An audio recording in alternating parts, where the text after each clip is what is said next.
तो अगर आप किसी की हेल्थ के लिए किसी को कुछ भी सजेस्ट करना चाहते हैं, आपको एक परफेक्ट नॉलेज, एक डीप नॉलेज होनी चाहिए उस चीज़ के बारे में। हर क्लाइंट की अपनी एक साइकोलॉजिकल सिचुएशन होती है, तो ट्रेनर उसी के बेसिस पे अपनी एक्सरसाइज से डील करवाए तो वो सबसे बेस्ट रहता है। This is very most important कि आप डाइटिशियन के साथ अपने ट्रेनर को, ट्रेनर डाइटिशियन के साथ और डाइटिशियन ट्रेनर के साथ कैसे काम कर रहा है, this is very important. Right. Workout programme होता है, तो जब आप रेगुलर और कंसिस्टेंट रहोगे ना किसी चीज़ में, तभी आप एक वर्कआउट प्रोग्राम को पूरा फॉलो कर पाओगे। अगर आप किसी प्रोसेस को छोटा करने की कोशिश करोगे ना, तो आपको उसकी क्वालिटी से कॉम्प्रोमाइज़ करना पड़ेगा। ठीक है, तो ऑब्वियसली कि आप कंसिस्टेंट, रेगुलरिटी, आपका अच्छा रूटीन हो, अच्छी डाइट हो, बैलेंस्ड डाइट हो, ठीक है, एक वर्कआउट प्रोग्राम हो जिसको आप ट्रैक कर रहे हो, मॉनिटरिंग कर रहे हो, और वो ज़्यादा बेनिफिशियल रहेगा सप्लीमेंटेशन या long duration of workout. Usually लोग क्या करते हैं, 1 घंटे का कार्डियो करते हैं। हाँ, ठीक है, 1 घंटे मैंने वेट ट्रेनिंग कर लिया, फिर मैं फंक्शनल एक्सरसाइज कर रहा हूँ, मैंने जाके जुम्बा कर लिया। It's not the right way actually. Hi Deepak, how are you? I am good, आप बताइए। बस एकदम बढ़िया। आप अपने बैकग्राउंड के बारे में थोड़ा बता सकते हैं, और जैसे आप फिटनेस जर्नी में आपकी कैसी रही है अभी तक? So basically I started my fitness journey in 2015। तो I am from Hisar, Haryana. वहाँ पर इतना ज़्यादा फिटनेस से रिलेटेड स्कोप है नहीं कि आप ट्रेनर बनना चाहते हैं या आप कोच बनना चाहते हैं। इन चीज़ों के लिए वहाँ पे कोई ज़्यादा स्कोप है नहीं। लोग स्पोर्ट्स में जाना चाहते हैं, बट कोई कोच बनने के लिए स्पेसिफिक वहाँ पे आपको अपॉर्चुनिटीज़ मिलेंगी भी नहीं। Okay. तो I started as a fitness trainer in a small gym. Then I realised कि मेरे को कुछ आगे भी इसमें बढ़ना चाहिए, तो मैंने सबसे पहले एक कोर्स किया था 2015 में, Gold's gym. Okay. Specifically in, then I realised कि ये इतना, मतलब स्पेसिफिकली ये इतना आपकी जर्नी को वो नहीं कर रहा है, सब नॉलेज आपको प्रोवाइड नहीं कर रहा है इतना course. Then I did again one more course in 2016, then one more course in 2017, and then मैंने अपनी ग्रेजुएशन की स्पोर्ट्स साइंस में, हेल्थ एजुकेशन में स्पेसिफिकली, जिससे मेरी लाइफ बहुत ज़्यादा चेंज हुई। Okay, so what were these courses? So in 2015 I did Gold's Gym, okay. personal trainer course. Okay. In 2016 I did ACSM, it's American Council of Sports Medicine. Okay. It's all about the more about the nutrition, less about the exercise knowledge. Right. Then I did ACE, American Council on Exercises. Okay. It's more about exercises, less about nutrition. Okay. So then I realized कि हर एक course की एक specific तरीके की knowledge होती है, और सबकी डिफरेंट क्राइटेरिया है उनको समझाने के लिए, और उनका जो रिजल्ट है वो सबका डिफरेंट आता है। कि अगर आप गोल्ड्स जिम से कर रहे हैं तो आपको एक स्पेसिफिक नॉलेज मिलेगी कि आपको एक्सरसाइज कैसे करवानी है। ठीक है, जैसे ही आप ACSM की तरफ बढ़ेंगे तो आपको रियलाइज करोगे, आपको ये भी बताना पड़ेगा कि स्पेसिफिक एक्सरसाइज के साथ स्पेसिफिक डाइट आप कैसे बताओगे। करेक्ट। ठीक है, फिर देन आई रियलाइज कि अगर इससे भी आगे कुछ हो सकता है तो किया क्यों ना जाए। तो then I did ACE, American Council on Exercises. Basically, American Council on Exercises is the most difficult course till now. Okay. It's the most difficult course. So उसमें मैंने देखा कि एक्सरसाइज और न्यूट्रिशन को जब पैरेलल चलाने पे जो रिजल्ट्स आते हैं वो बहुत ज़्यादा बेटर है। ओके। तो फिर जो हमारे जो प्रोफेसर्स होते हैं, जो कोर्सेज में होते थे, तो मैंने देखा कि वो लोग, उन लोगों ने भी तो कहीं से पढ़ा होगा ना। तो most of my teachers suggested me to do graduation in sports science and health education. So I did from Delhi University. All right, that's amazing. It's very difficult to take admission in Delhi University for sports science. Absolutely. There is only one college in India. Want Okay. to tell you, there is only one college who give you a graduation degree in sports science and health education. After that, sports line में मैंने sports conditioning specialist का भी course किया. It's a diploma actually. So Yeah. So इसके अलावा do you think कोई certifications की ज़रूरत है हमें? आपने तो बहुत ही डिटेल में किए हैं सारे courses, but do you think एक अच्छा फिटनेस ट्रेनर बनने के लिए हमें और भी कुछ कोर्सेज करने की ज़रूरत है, या this is more than sufficient? देखिए, आपको अपनी लाइन चूज करनी पड़ेगी पहले, what you want to B.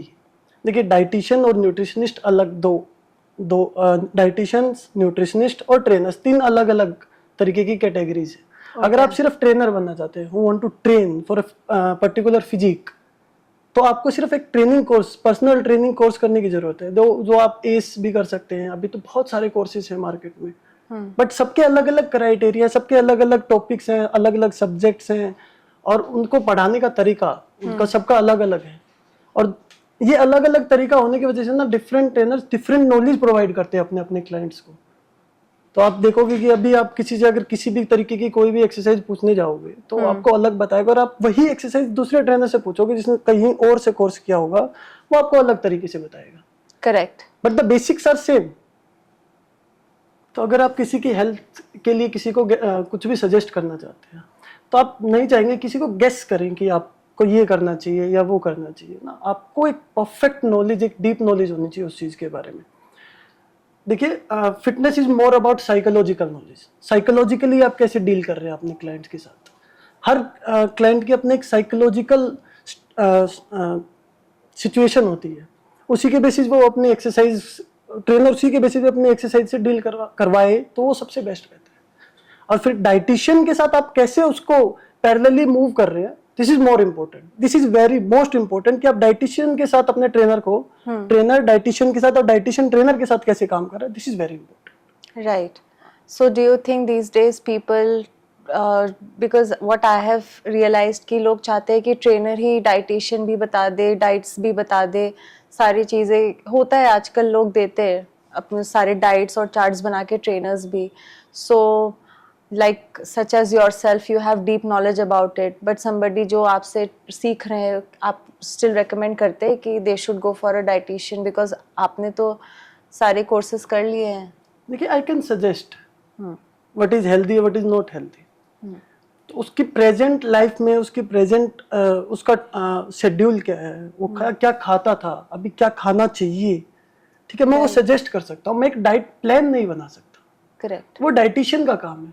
अगर डाइटिशियन का काम ट्रेनर करने लगे तो डाइटिशियन क्या करेगा? करेक्ट। वो एक स्पेशलाइजेशन है। मेरी ग्रेजुएशन डाइट में नहीं है, मैं न्यूट्रिशनिस्ट नहीं हूँ, मैं ट्रेनर। Got it. मैं फिटनेस लाइन में, ट्रेनिंग एक पार्ट है, मैं उसका स्पेशलाइजेशन मेरे पास है, मैं उसी के लिए गाइड कर सकता हूँ।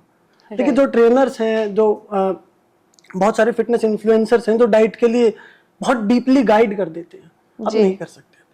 एज माई नॉलेज, आप कैसे कैसे गाइड कर सकते हैं किसी को भी। अब किसी के लिए क्या हेल्दी है, फॉर एग्जाम्पल किसी को किसी चीज से एलर्जी है, आपको नहीं पता उसको उस चीज से एलर्जी है। किसी को कोई चीज डाइजेस्ट हो रही है, आपको नहीं पता वो उसको डाइजेस्ट होगी या नहीं होगी।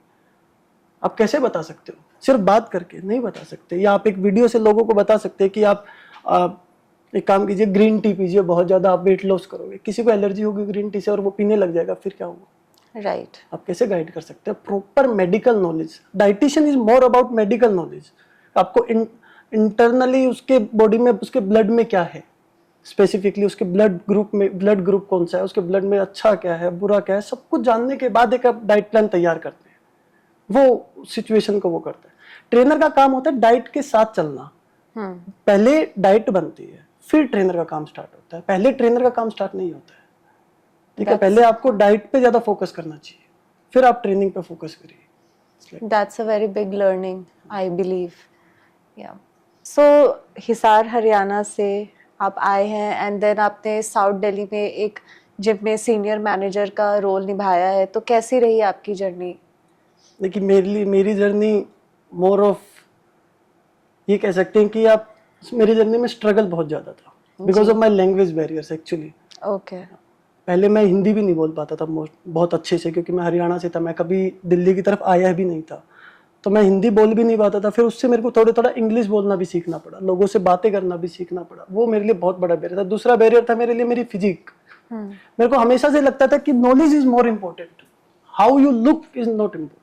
Correct. As a trainer, how you look is not important, your knowledge is very important, और ट्रांसफर ऑफ नॉलेज उससे भी ज्यादा इंपॉर्टेंट है। देखिए, ट्रेनिंग इज एन आर्ट। ये आर्ट, आप किसी को कुछ सिखा रहे हो, उसके माइंड सेट को चेंज करना है आपको, ये आर्ट है।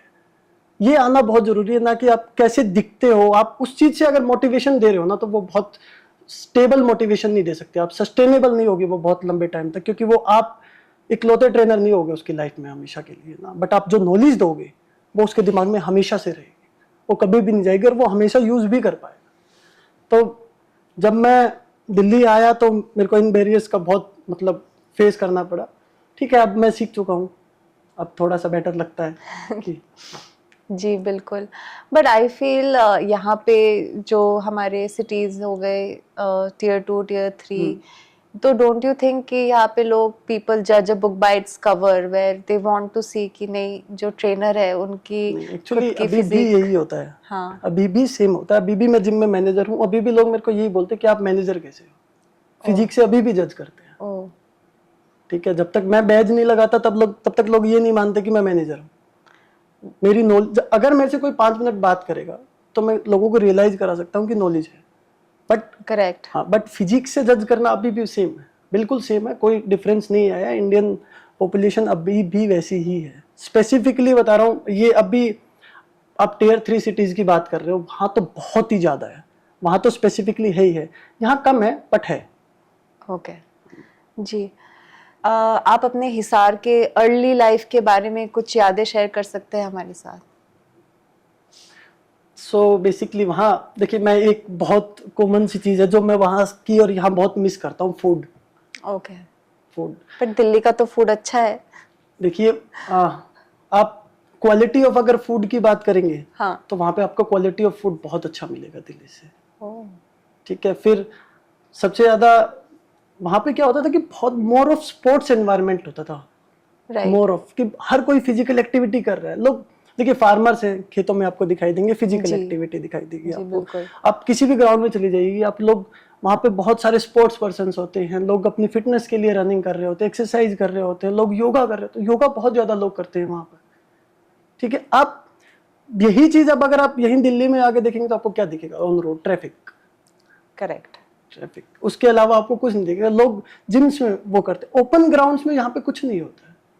और एयर, जब आप फ्रेश एयर नहीं ले पाते हैं ड्यूरिंग योगा, योगा इंडोर हो रहा है, और जी। अब बहुत सारे ऐसे योगा हैं जिनमें आपके ऑक्सीजन इनटेक, कार्बन डाइऑक्साइड निकालना, ये बहुत ज्यादा इंपॉर्टेंट हो जाता है। और आप इंडोर में वो सब कुछ कर रहे हैं, तो आप वो ऑक्सीजन कितना अच्छा ले पाते हैं?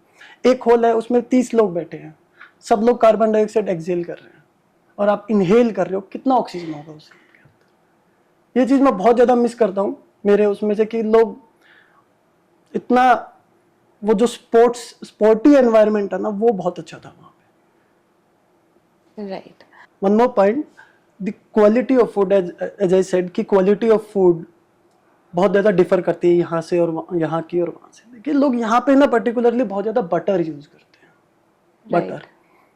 बटर मेरे को लगता है कि एज आई, मतलब मैंने पढ़ा भी है, बहुत सारी रिसर्च भी पढ़ी है मैंने, बटर वेस्टर्न कंट्रीज से इंडिया में आया है। आप कह सकते हैं एशिया में आया है। इंडिया में पहले घी बनता था। अभी भी आप गांव में जाओगे या बहुत सारे ऐसे गांव, वहाँ पर सिर्फ घी यूज होता है। अब मार्केट में ये चल रहा है कि घी से आपका कोलेस्ट्रॉल बढ़ेगा, जी। तो लोग घी यूज करना बंद कर दे, लेकिन बटर खा रहे हैं जो सेचुरेटेड फैट है। बिल्कुल आपको पता है कि वो 100% आपको, वहाँ पे क्वालिटी ऑफ घी जो होता था ना, बहुत अच्छा। वेजिटेबल्स की क्वालिटी, स्पेसिफिकली वेजिटेबल्स की क्वालिटी। फर्टिलाइजर्स लोग बहुत कम यूज करते हैं अभी भी वहाँ पर। जब आप दिल्ली आए तो आपको किन सिग्निफिकेंट चैलेंजेस का सामना करना पड़ा? As I said, my language barrier, my physique specifically. Right. उसके अलावा तो जब मैंने अपने नॉलेज को बढ़ाने की कोशिश बढ़ाई है मैंने, जब तो वो बैरियर्स भी मेरे कम होते गए हैं। मैंने लोगों से बात की है, तो उसके बाद वो बैरियर्स ऑब्वियसली मेरे कम हुए हैं लोगों से इंटरेक्ट करने के बाद। क्या आप अपने अर्ली लाइफ के बारे में कुछ पिवटल मोमेंट्स बता सकते हैं जिससे आपकी ये जर्नी, फिटनेस जर्नी शेप हुई है आज के डेट में? When I got admission in my sports science, in my graduation actually, so it was very difficult. It was very difficult. 108 seats, and there are around 5 lakh students for that. उसमें admission होना बहुत मुश्किल था, but I tried, got admission. तो वो मेरी life का बहुत चेंजिंग मोमेंट था, क्योंकि उसके बाद जो मेरे को सीखने को मिला ना, तो मैं उसको अप्लाई कर पाया अपनी लाइफ में ना। उसके बाद मेरी लाइफ बहुत ज़्यादा चेंज हुई। उससे पहले मैंने बहुत सारे कोर्सेज किए थे, बट वो रिलेटेबल नहीं थे ना, कि मैं एक कोर्स करता था, फिर अगला जो कोर्स करता था वो उससे अलग हो जाता था। अब मेरे को ये समझ नहीं आती कि मैं पहले वाले को भूलूं या ना भूलूं, क्योंकि एडवांस जरूर है कोर्स, बट वो भी तो एक नॉलेज थी ना, वो गलत थी या सही थी, वो मेरे को जज करने में बहुत मुश्किल हो रही थी। But after graduation I realize कि सब सही बता रहे, बट तरीका अलग अलग है सबका बताने का। ये मेरे लिए बहुत चेंजिंग मोमेंट था मेरे लिए। क्या आप अपने एंटरप्रेन्योरियल वेंचर्स और फिटनेस इंडस्ट्री में आने वाले इनोवेशंस के बारे में कुछ शेयर कर सकते हैं? देखिए, अगर मैं प्रेजेंटली जो चल रहा है उसके बारे में बात करना चाहूँ जी, तो लोग एआई पे बहुत ज़्यादा रिलाई करने लग गए हैं, आर्टिफिशियल हाँ, इंटेलिजेंस। ट्रू। बहुत सारी एप्लीकेशंस आ गई हैं मार्केट में जो आर्टिफिशियल इंटेलिजेंस आपके कुछ फैक्टर्स को जज करके आपको एक वर्कआउट प्लान और एक डाइट प्लान जज दे देता है। ट्रू। बट ये सही नहीं है ना, कि जब तक आप किसी की साइकोलॉजिकल स्टेट ना जान लो, जी, ठीक है, उसकी प्रेजेंट लाइफ का उसका रूटीन क्या है वो ना जान लो, आप किसी को कैसे बता सकते हो कि आपको ये वर्कआउट करना चाहिए। अब एआई को अगर किसी पर्टिकुलर फैक्टर्स दे दिए जाएं कि आपकी एज, वेट, हाइट, ये मेडिकल कंडीशन है, ये है, सब कुछ आपने लिख के दे दिया, आपको एक वर्कआउट प्लान दे दिया, आपकी सब, और आपका जो शेड्यूल है वो नाइट शिफ्ट है, ठीक है, और same person with the same weight, same age, same height, उनका डे शेड्यूल है, और दोनों के लिए सेम वर्कआउट आपने दे दिया, बट बॉडी उस तरीके से काम नहीं करती ना। शरीर डे नाइट जो होता है, शरीर उसी तरीके से ही काम करती है। शरीर का काम है डाइजेशन, जब होगा डाइजेस्टिव सिस्टम का जब काम करना होगा, डाइजेस्टिव सिस्टम तभी काम करेगा, ठीक है। आप उस बेसिस पे, अब आर्टिफिशियल इंटेलिजेंस को नहीं पता ना आपकी फीलिंग्स क्या है। आप उसमें लिख सकते हो कि स्ट्रेस कितना है, बट वो फील थोड़ा ना कर पाएगा कि आपका स्ट्रेस कितना है। और वहीं पर अगर आपके पास कोई ट्रेनर हो जो आपसे फेस टू फेस बात कर रहा हो, वो आपके एक्सप्रेशन से जज कर लेगा आपको कि आपके स्ट्रेस है कितना। अब आर्टिफिशियल इंटेलिजेंस ने आपको कोई एक्सरसाइज लिख के दी, आप परफॉर्म ही नहीं कर पा रहे हो, राइट। अब वो आपको सिखा देगा कि कैसे करना, नहीं सिखा पाएगा। ऑब्वियसली वो आपको एक वीडियो दिखा सकता है कि आपको ऐसे करना है, but every single individual is different. आपका पोस्चर अलग है, आपकी रेंज ऑफ मोशन अलग है, आप उस तरीके से परफॉर्म नहीं कर पाए, इसका मतलब ये थोड़ी ना कि आप गलत हो, उसका बताने का तरीका भी तो गलत हो सकता है। करेक्ट। तो कुछ ऐसा होना चाहिए। स्पेशल एक और चीज, सॉरी, आर्टिफिशियल इंटेलिजेंस आपको ट्रैक नहीं कर सकता कि आप कर रहे हो या नहीं कर रहे हो, आपने कितना किया, ठीक है, आपको मॉनिटर भी नहीं कर सकता, आपकी ग्रोथ कितनी है वो नहीं बता सकता। आप उसमें लिख सकते हो, वो झूठ भी लिखा जा सकता है, क्योंकि मोस्ट ऑफ पीपल यही चाहते हैं कि जल्दी रिजल्ट आए ना, जल्दी बहुत, तो वो चाहते हैं कि हार्ड एक्सरसाइजेज हो, तो लोग झूठ भी लिखते हैं। तो मॉनिटरिंग और ट्रैकिंग सबसे इंपॉर्टेंट है। आप जब तक ट्रैक नहीं करोगे किसी प्रोसेस को, वो प्रोसेस कभी भी कंप्लीट नहीं हो पाएगी उस वे में जिस वे में आप चाहते हो। This is very important. ये अभी होना चाहिए कि ट्रैकिंग और मॉनिटरिंग होना चाहिए हर एक वर्कआउट प्लान या डाइट प्लान का। जब तक वो ना होगा, वो नहीं होगा, तब तक कोई भी प्रोसेस पूरी नहीं हो पाएगी। It's very important actually. Okay. हमारी फिटनेस इंडस्ट्री में कुछ प्रेवलेंट मिसकंसेप्शन कौन कौन सी है अकॉर्डिंग टू यू? देखिए, जो मेरे को लगता है, जो मैं हर रोज फेस करता हूँ, कि sweating is equal to fat loss या fat burn. Right. It's not like that. Oh, sweat body इसलिए करती है कि वो अपने बॉडी का कोर टेम्परेचर मेंटेन करने के लिए बॉडी स्वेट करती है, कि टेम्परेचर मेंटेन रहे, टेम्परेचर ज्यादा ना हो, स्किन बर्न ना हो, या स्किन के ऊपर कोई एलर्जी ना हो, इसलिए स्वेटिंग करती है बॉडी। फैट स्वेट के थ्रू नहीं निकल सकता। हाँ, मोर ऑफ ऑयल निकल भी सकता है, बट इट्स नॉट लाइक कि फैट निकल रहा है, उसकी केमिकल कंपोजिशन अलग हो जाती है। तो sweating is not equal to fat. ये एक बहुत वो है, बड़ा मिसकंसेप्शन ठीक है। और मैं आपको बताना चाहूँ तो बहुत सारे लोग ये भी सोचते हैं कि भूखा रहने से पतला हो सकते हो, भूखा रहने से आप वेट लॉस कर सकते हो। देखिए, वेट लॉस करना और फैट लॉस करना दो अलग अलग चीजें हैं। वेट बहुत सारे तरीकों से लॉस हो सकता है। वेट आपके शरीर में मसल्स भी हैं, बोन्स भी हैं, फैट भी है, ठीक है, उसके बाद वाटर भी है। अब वेट आप किस तरीके से लॉस कर रहे हो? आपकी बॉडी से अगर आप स्वेट कर रहे हो, बहुत ज्यादा स्वेट कर रहे हो, तो आपकी बॉडी से वाटर लॉस हो गया, इसका मतलब वेट लॉस हो गया, क्योंकि कुछ लॉस हो रहा है ना, शरीर से निकल रहा है, तो मतलब वेट तो लॉस होगा ही होगा।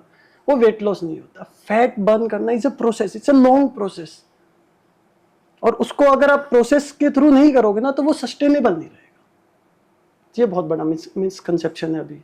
Right. According to you, form, routine, proper diet versus supplement और वर्कआउट ड्यूरेशन, इसके कंपैरिजन में कौन सा ज़्यादा भारी पड़ता है? देखिए, वर्कआउट प्रोग्राम होता है, it's a program, it's a program for a process. तो जब आप रेगुलर और कंसिस्टेंट रहोगे ना किसी चीज में, तभी आप एक वर्कआउट प्रोग्राम को पूरा फॉलो कर पाओगे, obviously. Right. Supplementation is a short way. Supplementation आप चाहते हो कि बहुत जल्दी रिजल्ट्स आए, राइट। तो अगर आप किसी प्रोसेस को छोटा करने की कोशिश करोगे ना, तो आपको उसकी क्वालिटी से कॉम्प्रोमाइज करना पड़ेगा। तो आपके पास दो ही ऑप्शन होते हैं, या तो आप क्वालिटी के साथ जाओ जो सस्टेनेबल रहेगा बहुत लंबे टाइम तक, ठीक है, या फिर आप चाहते हो कि जल्दी रिजल्ट आए, फास्ट रिजल्ट्स, ठीक है। तो ऑब्वियसली कि आप कंसिस्टेंट, रेगुलरिटी, आपका अच्छा रूटीन हो, अच्छी डाइट हो, बैलेंस्ड डाइट हो, ठीक है, एक वर्कआउट प्रोग्राम हो जिसको आप ट्रैक कर रहे हो, मॉनिटरिंग कर रहे हो, और वो ज्यादा बेनिफिशियल रहेगा। सप्लीमेंटेशन या long duration of workout, usually लोग क्या करते हैं, 1 घंटे का कार्डियो कर लिया मैंने, हाँ, ठीक है, 1 घंटे मैंने वेट ट्रेनिंग कर लिया, फिर मैं फंक्शनल एक्सरसाइज कर रहा हूँ, मैंने जाके जुम्बा कर लिया। It's not the right way, actually it's not the right वे। आपको टॉर्चर नहीं करना है शरीर को जी। अब टॉर्चर करना है तो फिर टॉर्चर शरीर, फिर आप उसको उसी हिसाब से आपको रिजल्ट्स देगा, ठीक करेक्ट। है, जो सस्टेनेबल बिल्कुल भी नहीं होंगे, ठीक है, वो बहुत शॉर्ट टाइम रिजल्ट्स होते हैं जो आपको शॉर्ट टाइम बेनिफिट्स भी देते हैं, बट उसके बाद वो फिर उसके अपने डिसएडवांटेजेस भी होते हैं उसके। सो अगर किसी को फिटनेस ट्रेनर बनना है सच एज यू, तो आप क्या स्टेप्स बताएंगे उन्हें टू फॉलो? देखिए, सबसे पहले मैं चाहूँगा कि उनको ये डिसाइड करें कि वो किस तरीके का ट्रेनर बनना चाहते हैं। देखिए, बॉडी बिल्डिंग के लिए जो कोचेज, बॉडी बिल्डिंग के लिए कोचेज होते हैं, क्योंकि body building is a sports, right. ठीक है, body building is a sports, उसके कोचेज होते हैं। ट्रेनर, अगर आपको स्पेसिफिकली फिटनेस ट्रेनर बनना है, तो आपको एक deep knowledge of exercises, deep knowledge of biomechanics, deep knowledge of your kinesiology and short of knowledge of nutrition, ये सब आपको होना जरूरी है। कोई भी ऐसा कोर्स जो आपको इस चीज में आपको सब कुछ दे रहा है, आपको पता होना चाहिए कि आप कौन से सब्जेक्ट्स, कौन से टॉपिक्स कवर करने वाले हो, आप वो कोर्स करिए, पढ़िए। फिर मैं चाहता हूं कि अगर आप पढ़ें तो पढ़ना कभी ना छोड़ें, क्योंकि डेली हर रोज नई नई रिसर्च होती है। आप मैगजीन्स पढ़िए, न्यूज़पेपर्स में आता है सब कुछ, आप स्कॉलर्स, गूगल स्कॉलर्स पे पढ़ सकते हैं, बहुत सारी रिसर्च, आप रिसर्च पेपर्स पढ़िए। वहां पे जो नॉलेज होगी ना, वो जो आप अप्लाई करके देखोगे अपने क्लाइंट्स के ऊपर, जो उसके रिजल्ट्स होंगे वो बहुत बेनिफिशियल होंगे क्लाइंट्स के लिए भी और आपके लिए भी, क्योंकि आपकी नॉलेज के बेसिस पे ही आपको जज किया जाएगा आगे जाके। करेक्ट। क्या आप बॉडी और फिजिक पर एनाबॉलिक स्टेरॉइड्स के पॉजिटिव और नेगेटिव इफेक्ट्स के बारे में बता सकते हैं? तो देखिए, उसके लिए सबसे पहले आपको जानना जरूरी है कि एनाबॉलिक स्टेरॉइड्स शरीर के अंदर जाके करते क्या है। ओके। तो जैसे ही आप एनाबॉलिक स्टेरॉइड्स ब्लड स्ट्रीम में एंटर होते हैं, वो आपके मसल सेल्स के अंदर एंटर हो जाते हैं। वहाँ पे होते हैं एंड्रोजेनिक रिसेप्टर्स। तो बेसिकली एंड्रोजेनिक रिसेप्टर्स वो होते हैं जो मेल हॉर्मोन्स हैं उनको वो कंट्रोल करते हैं पूरा, जिसमें टेस्टोस्टेरोन आता है, ग्रोथ हार्मोन आता है, वो सबको कंट्रोल करते हैं। तो वो जैसे ही एंड्रोजेनिक रिसेप्टर्स के साथ जब स्टेरॉइड्स अपना कंपाउंड क्रिएट करता है, उसके साथ जाके वो सेल के न्यूक्लियस तक पहुंच जाता है, ठीक है। वो वहां जाके जीन्स, जो ह्यूमन डीएनए है, वहां के एक स्पेसिफिक एरिया जो ग्रोथ, मसल ग्रोथ को टारगेट करता है, उसके ऊपर कंट्रोल ले लेता है।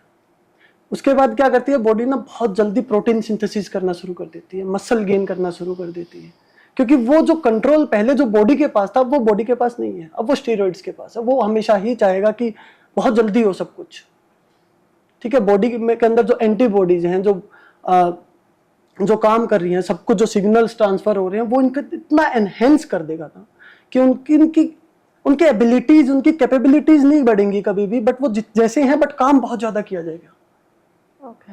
ठीक है, तो उससे आपके श्योरली आपकी बॉडी के अंदर मसल परसेंटेज बढ़ेगा, ठीक है। फैट लॉस भी कर सकते हो आप। स्टेरॉइड से पूरा साइकिल चलता है जिसमें आप एनाबॉलिक्स लेते हैं या फिर ग्रोथ हार्मोन्स लेते हैं, बहुत सारे तरीके के स्टेरॉइड्स आते हैं। तो जैसे ही उसके ऊपर स्टेरॉइड्स का जैसे ही कंट्रोल आ जाता है ना, वो ग्रोथ हार्मोन्स को ऊपर कंट्रोल पाने लग जाता है, बहुत ज़्यादा over use of growth hormone करने लग जाते हैं। उससे मसल ग्रोथ श्योरली होगा, बट आप ये सोच के देखिए ना, उसने आपके जीन पे कंट्रोल कर लिया है, एक डीएनए के एक पार्ट पे कंट्रोल कर लिया है, वो अपने फ्यूचर को ट्रांसफर करोगे, और वो लॉन्ग टर्म कभी भी काम नहीं कर सकता। आपके डीएनए को इफेक्ट करने के बाद, जो बॉडी ने, नेचर ने जो हमें दिया है, उसको खराब करने के बाद एक तरीके से उसने उसको खराब ही कर दिया, वो वॉश आउट नहीं हो सकता, वो आपके डीएनए के साथ मैच हो चुका है। ठीक है, उसने उसको अल्टर कर दिया बिल्कुल। अब वहाँ पहले जो था वो अब नहीं है वहाँ, ठीक है। अब आप वो अपने जीन्स, वो पूरे के पूरे जीन्स आप अपने फ्यूचर में ट्रांसफर कर रहे हो, अपने बच्चों को ट्रांसफर करोगे आप सब कुछ।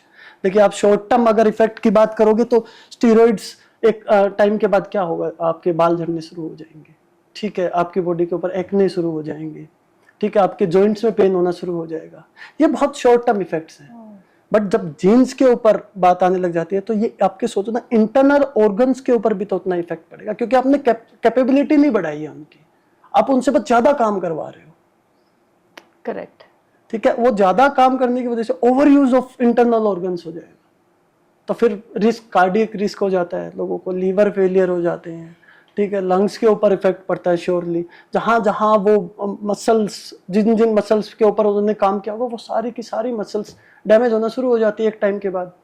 अब जब long term of steroid use हो जाता है तो श्योरली लोगों को बहुत सारी प्रॉब्लम शुरू हो जाती है। ओके, सो इसके ज्यादा नेगेटिव्स है according to you more than positives? देखिए मैं कहना चाहूंगा कि अगर आप अपने फ्यूचर और अपने बच्चों के फ्यूचर के बारे में सोचना चाहोगे तो बहुत ज्यादा साइड इफेक्ट्स हैं इसके, ठीक है। अगर डीएनए के ऊपर आपका कोई काम, डीएनए को कोई अल्टर कर रहा है तो श्योरली वो बहुत ज्यादा नेगेटिव होगा आगे जाके, क्योंकि वो कंट्रोल कर रहा है आपके शरीर के ऊपर।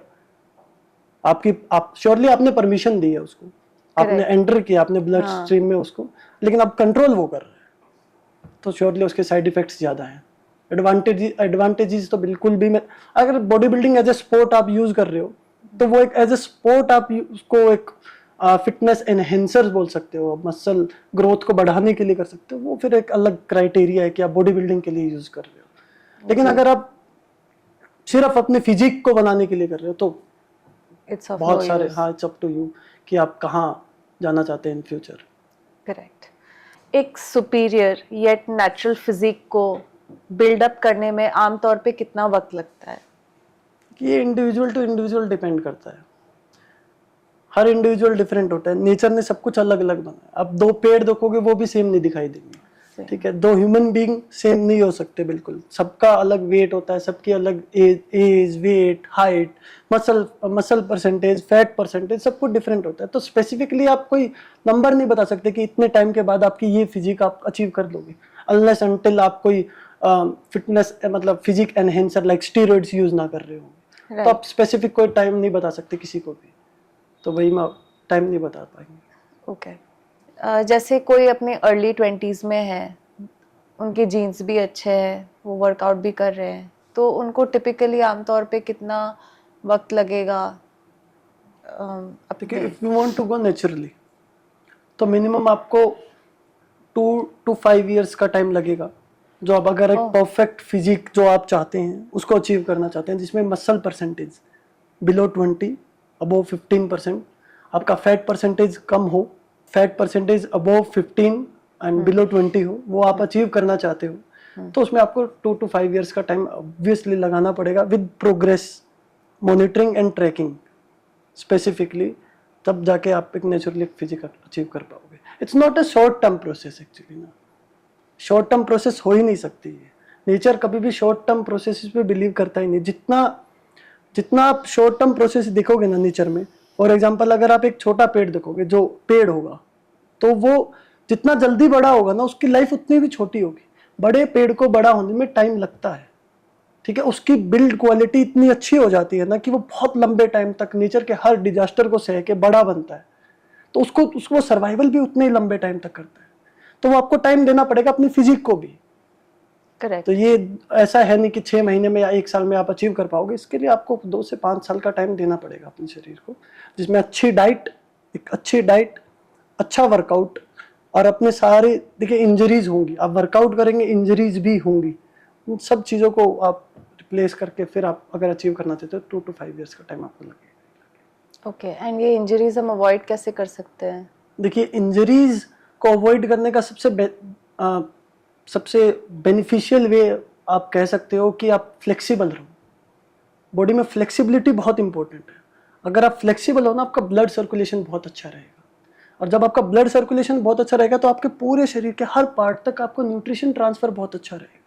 जब न्यूट्रिशन ट्रांसफर अच्छा रहेगा ना तो आपकी बॉडी इंजरी नहीं ले पाएगी। इंजरी होती क्या है, अगर आप बॉडी बिल्डिंग में बात करो तो इंजरीज होगी क्या, ज़्यादा से ज़्यादा क्या होगा, मसल पुल होगा, ये सब चीज़ें शॉर्ट, ये बहुत, ये कह सकते हो कि आप शॉर्ट इंजरीज कह सकते हो एक तरीके से, Right. मसल पुल हो गया है, ठीक है। Right. अब अगर आपको लिगामेंट टीयर हो गया, ये होता है बैड पोस्चर्स की वजह से, लॉन्ग टर्म के लिए आप बैड पोस्चर्स यूज कर रहे हो, उस वजह से आपका कोई लिगामेंट टीयर हो सकता है, ये भी एक लंबी इंजरीज में आता है, राइट। ठीक है। अगर आपको ये रहना है कि आप सेफ रहो तो आप फ्लेक्सिबल रहो, सबसे इंपॉर्टेंट है, आप flexibility and mobility most important. Right. So do you think कि हमारे फिटनेस के, एक फिटनेस ट्रेनर हमारे जो भी इंजरीज होते हैं, let's say for example ligament tear हो गया, वो हम सॉल्व कर सकते हैं थ्रू आवर फिटनेस जर्नी? देखिए वो फिटनेस ट्रेनर का काम नहीं होता है जी। ठीक है, वो रिहेबिलिटेशन एक्सपर्ट्स होते हैं, ठीक है।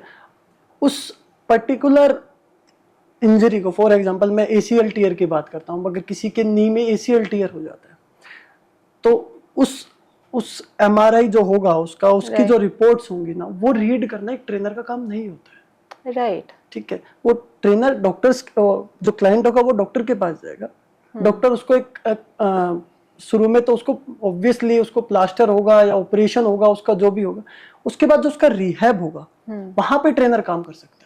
एग्जैक्टली। ठीक है, रिहैब के मसल को स्ट्रेंथनिंग करना, मसल्स को फ्लेक्सिबल करना, उनकी नी की मोबिलिटी बढ़ाना, जो सराउंडिंग मसल्स है उनको स्ट्रॉन्ग करना ताकि नी को सपोर्ट मिले, ठीक है। जो सराउंडिंग जॉइंट्स है उनको मोबाइल करना ताकि नी के ऊपर स्पेसिफिक प्रेशर ना पड़े कभी भी। इन चीजों के ऊपर ट्रेनर काम कर सकता है, श्योरली, बिल्कुल जी। ओके। फिटनेस को इम्प्रूव करने में सप्लीमेंट्स, नेचुरल सप्लीमेंट्स जैसे शिलाजीत, रेजिन के क्या रोल्स हैं? देखिए एक नेचर का रूल है, नेचर एक्सेप्ट्स नेचर। अगर आप नेचर से कोई सप्लीमेंट ले रहे हैं और आप कंज्यूम कर रहे हैं उसके ऊपर, उसके जो बेनिफिट्स होंगे ना, वो जो अभी मैंने आपको थोड़ी देर पहले बताया कि स्टेरॉइड्स बॉडी को कैपेबिलिटी ना बढ़ा के उससे काम ज्यादा करवाने की कोशिश करता है, बट जो हमारे नेचुरल सप्लीमेंट्स है, शिलाजीत हो गया, ठीक है, उसके अश्वगंधा हो गया, ठीक है, बीटरूट पाउडर है, ठीक है, ऐसे बहुत सारे सप्लीमेंट्स हैं जो पहले से ही हमारे नेचर में प्रोवाइड है, पहले से ही है और आप कंज्यूम कर भी सकते हैं। वो अपने शरीर की कैपेबिलिटीज को इंक्रीज करते हैं कि आप ज्यादा काम अगर करोगे ना तो मेरे पास कैपेबिलिटी है कि मैं ज्यादा काम कर सकता हूँ, ना कि कैपेबिलिटी बिना बढ़ाए काम करवाने की कोशिश करना, ठीक है। अब जैसे शिलाजीत में फ्लूइक एसिड होता है, वो आपकी बॉडी में अब्जॉर्प्शन बढ़ा देता है, ठीक है। आप न्यूट्रिशन कंज्यूम कर रहे हो बट बॉडी अब्जॉर्ब नहीं कर पा रही है, फिर पॉइंट नहीं है कंज्यूम करने का भी, राइट। ठीक है। अब्जॉर्प्शन बढ़ाना बहुत इंपॉर्टेंट है। आप प्रोटीन ले रहे हैं, आप देखिए एक बहुत बड़ा मिसकंसेप्शन है कि कितने ग्राम प्रोटीन किसको कितना लेना चाहिए ना। आप जैसे ही जिम में एंटर करोगे तो क्लाइंट सबसे पहला सवाल यही पूछता है कि कितने ग्राम मेरे को प्रोटीन कंज्यूम करना चाहिए। करेक्ट। तो डिपेंड्स कि आप कितना ऑब्जर्व कर पाओगे, वो मेरे को पहले दिन नहीं पता होगा, बट बाय टाइम जब मैंने उसका एक वर्कआउट रूटीन बना चुका होगा, डाइटिशियन से मेरे को डाइट प्लान मिल चुका होगा, बाय टाइम मैं देख पाऊंगा कि वो कितना ऑब्जर्व कर पा रहा है। अगर आप शिलाजीत ले रहे तो वो ऑब्जॉर्प्शन बढ़ा देता है, तब न्यूट्रिशन ज्यादा ऑब्जर्व हो रहा है तो ग्रोथ भी तो ज्यादा होगी ना, बॉडी एक्सेप्ट कर रही है उस चीज को, वो रिप्लेस नहीं कर रहा है किसी भी चीज को, ठीक है। एक बॉडी खुद से ही एक्सेप्ट कर रही है कि हाँ तो आप हमारे साथ काम कर रहे हो, ना कि वो किसी और चीज को रिप्लेस करके वहां बैठ गया, ऐसा नहीं होता है। इस तरीके से शिलाजीत या आप कह सकते हैं कोई भी नेचुरल सप्लीमेंट इसी तरीके से काम करते हैं। और ये जितना मसल रिकवरी में काम करते हैं ना, जितना मसल रिकवरी हो गया या फिर आप कह सकते हो कि मसल ग्रोथ में भी काम कर रहे हैं, इतना कोई भी आप मैन्युफैक्चर्ड सप्लीमेंट होगा, वे प्रोटीन भी, वो इतना अच्छे से काम नहीं कर पाएगा क्योंकि वो आउटर बॉडीज है, वो नेचर नहीं है, वो ह्यूमन मैन्युफैक्चर्ड थिंग्स है और ये नेचर से आया है। और स्पेसिफिकली शिलाजीत हिमालयाज में बहुत ज्यादा मिलता है और कहीं भी आपको वर्ल्ड में कभी भी नहीं मिलेगा। और इंडियन मार्केट से शिलाजीत हटाया ही इसलिए गया था बहुत पहले कि जो वेस्टर्न कंट्रीज के सप्लीमेंट्स है, स्पेसिफिकली वे प्रोटीन, आइसोलेटेड प्रोटीन्स, इतने सारे प्रोटीन्स हैं मार्केट में, वो मार्केट में आए ही इसलिए थे क्योंकि शिलाजीत को सबसे पहले, शिलाजीत के बारे में एक बहुत बड़ा मिसकंसेप्शन है कि शिलाजीत ना सेक्सुअल कैपेसिटी बढ़ाता है, सिर्फ सेक्सुअल कैपेसिटीज बढ़ाता है। This is not the only function of shilajit. उसके बहुत सारे बेनिफिट्स हैं, उसके जो मिनरल्स हैं ना, वो जो नेचुरल मिनरल्स हैं जो आपके शरीर के ऊपर काम करें, वो कुछ और नहीं कर पाएगा। Correct. To repeat, nature accepts nature, rule है नेचर का, और वो कभी भी नहीं बदलेगा, आप कुछ भी कर लीजिए। Okay. Is it okay for women to consume Shilajit resins? तो it depends on the quantity, depends on the, females के लिए वो क्वांटिटी थोड़ी कम हो जाती है। Okay. ठीक है, फीमेल ऑर्गन्स जो बेसिकली जो सेक्सुअल ऑर्गन्स हैं, उसमें टेस्टोस्टेरोन का बढ़ना अच्छा नहीं होता है। हाँ, करेक्ट। ठीक है, उसमें टेस्टोस्टेरोन का बढ़ना अच्छा नहीं होता, बट वो टेस्टोस्टेरोन को बूस्ट करता है। बट आप एक लिमिटेड क्वांटिटी में जब उसको लोगे ना, जो उसके बाकी जो बेनिफिट्स है ना, वो आप अच्छे से वो कर पाओगे अवेल। ठीक है, वो बेनिफिट्स बहुत ज्यादा इंपॉर्टेंट है। फॉर एग्जाम्पल, आफ्टर 45 विमेन्स के अंदर मेंस्ट्रुएशन साइकिल बंद हो जाती है, यूजुअली 45 के बाद बंद हो जाती है। उसके बाद विमेन्स की ना बोन डेंसिटी कम होना शुरू हो जाती है। ठीक है, सबसे पहले क्या होगा, बैक पेन शुरू होना शुरू हो जाएगा, नी पेन होना शुरू हो जाएगा, गर्दन, सर्वाइकल स्पॉन्डिलाइटिस, ठीक है, विजन में प्रॉब्लम आनी शुरू हो जाएगी, बहुत सारी चीजें होती। अब अगर आप शिलाजीत एक लिमिटेड क्वांटिटी में, या बाकी जो नेचुरल सप्लीमेंट्स लाइक अश्वगंधा, ठीक है, बीटरूट पाउडर हो गया, जो भी आपकी ब्लड की और आपकी बॉडी की क्वालिटी इंक्रीज कर रहे हैं, अगर आप उनको ले रहे हैं ना, तो ये जो चीजें आपको फेस करनी है बाद में, इनके तो ये आपको बहुत कम फेस करनी पड़ेंगी। देखिए, होगा, ये नेचर है, नेचर बिल्कुल रिप्लेस नहीं किया जा सकता, बट उसके डिसएडवांटेजेस कम किए जा सकते हैं। ठीक है, अब वो आपके पास दोनों ही ऑप्शंस रहते हैं। अगर आप दवाइयां खाना चाहते हैं, वो भी आप खा सकते हैं, जो परमानेंट, वो आपको फिर बहुत रेगुलर खानी पड़ेंगी, बहुत ही रेगुलर, आप छोड़ नहीं सकते। किसी भी मेडिसिन को अगर आप लोगे ना, तो आपकी बॉडी से कुछ इनटेक करके आप एक आउटपुट देगी जी। बट जो नेचुरल सप्लीमेंट्स है ना, वो डायरेक्ट आपको दे रहे हैं, वो आपसे कुछ लेना नहीं चाहते, वो आपको डायरेक्ट दे रहे हैं। तो इस तरीके से वुमेन्स के लिए बहुत हेल्पफुल है, बट अवॉइड करते हैं, मैक्सिमम वुमेन्स अवॉइड करती हैं। ऑब्वियसली मैन भी, अगर मैं किसी मैन को बोलूंगा ना कि आप शिलाजीत ले लीजिए, तो वो लोग उसको उस वे में ले जाते हैं कि मेरे को मेरी सेक्सुअल कैपेबिलिटीज बढ़ाने की जरूरत नहीं है। लोग ऐसा भी सोचते हैं। तो देखिए, बेनिफिट दोनों के लिए, मेल फीमेल दोनों के लिए। एक स्पेसिफिक ऑर्गन है जो डिफरेंट है, बाकी पूरी बॉडी दोनों की सेम है। Right. So just one question that comes into my mind is कि women who have PCOD, हाँ, तो वो ले सकती है शिलाजीत? नहीं, हाँ, surely not, surely not, क्योंकि देखिए कि जो मैंने आपको बताया, जो एंड्रोजन रिसेप्टर्स होते हैं, जो मेल हार्मोन्स को कंट्रोल करते हैं स्पेसिफिकली, तो जब किसी को पीसीओडी या पीसीओएस हो जाता है, तो उनकी क्वांटिटी बढ़ जाती है। एग्जैक्टली ठीक है, जब उनकी क्वांटिटी बढ़ जाती है, तो आप अगर आप ऊपर से आप किसी को दे रहे हो, दोगे, तो फिर ऑब्वियसली उसके साइड इफेक्ट्स आपको फिर ज्यादा होंगे। पीसीओडी का बढ़ना हो सकता है कि पीसीओडी बढ़ जाए जी। हाँ, डिपेंड्स, वैसे डिपेंड्स। ओके।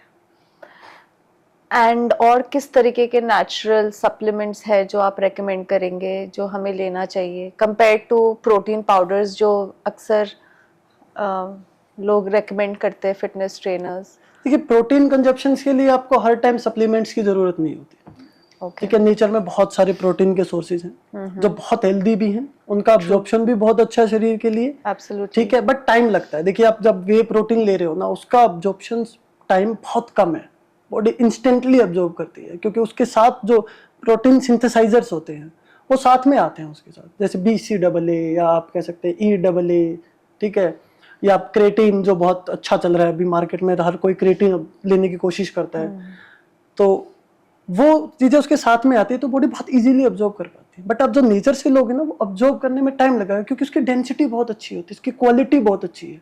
एक अच्छी क्वालिटी की चीज को हमेशा ब्रेक डाउन करने में ना बहुत टाइम लगता है, तो उसके लिए आपको बॉडी का अपना अब्जॉर्प्शन बढ़ाना पड़ेगा।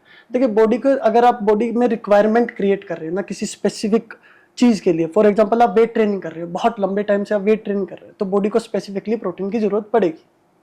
तब बॉडी क्या ढूंढेगी? प्रोटीन। ठीक है, अगर आप अपनी बॉडी में प्रोटीन देते हैं आप नेचुरली, तब जो प्रोटीन कैरियर्स होंगे ना, उनका नंबर्स बहुत ज्यादा होगा, वो इजीली अब्जॉर्ब भी हो जाएगा। बट पहले रिक्वायरमेंट आपको क्रिएट करनी पड़ेगी उसके लिए। ओके। फैट बर्नर्स और उनके जो पोटेंशियल यूज हैं और इफेक्ट्स हैं, उसके बारे में आपकी क्या राय है?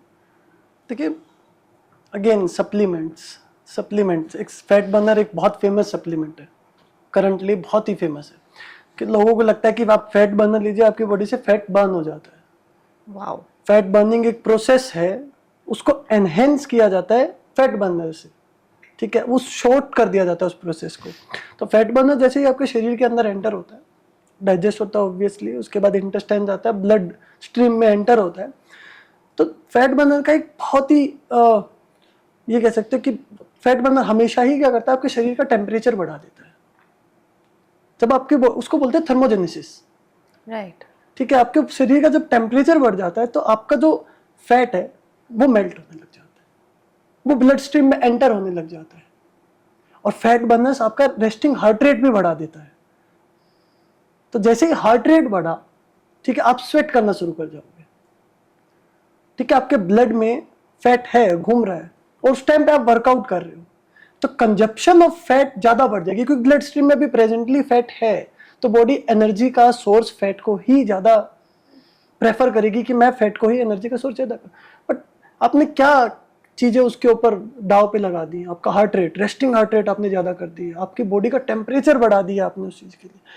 देखिए, अब वही मैं आपको बार बार बोल रहा हूँ कि शॉर्ट टर्म इफेक्ट्स के लिए अगर आप सप्लीमेंट्स यूज कर रहे हो ना, तो उसके इतने साइड इफेक्ट्स हैं इन फ्यूचर, आप सोच भी नहीं सकते। वो रेस्टिंग हार्ट रेट आप वही रहेगा, वो आप छोड़ दोगे ना सप्लीमेंट, आपका रेस्टिंग हार्ट रेट तब भी ज्यादा ही रहेगा।